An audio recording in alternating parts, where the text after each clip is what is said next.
Ibinahagi ni YouTube star at aktres na si Ivana Alawi kung paano siya nagkamit ng milyon-milyong pera sa loob ng 6 na oras sa pamamagitan ng live sale.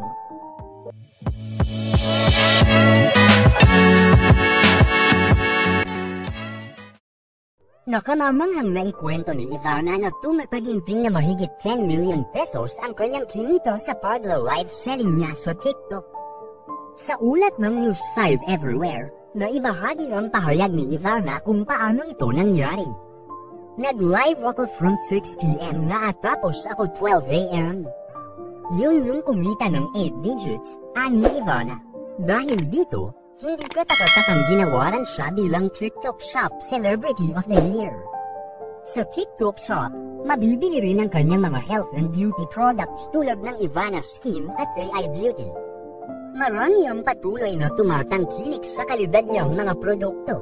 Ayon pa kay Ivana, sa kabila ng pagiging aktibo niya sa teleseryeng FTJ's Batang Quiapo at sa kanyang YouTube channel, mainam na magkaroon pa rin ng backup plan at ito ay sa pagninegosyo. Iba yung business, iba yung pag-aartista. Pag nag-artista parang mag-iisip ka na kailangan ko ng backup. So having a business is really important. Saad nito. Narito ang mga komento ng netizens.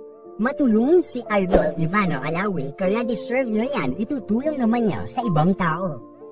Okay lang kung kumita si Ivana ng 10 million kasi marunong naman siyang tumulong di tulad ng iba na puro lang sa kanila ang kinikita.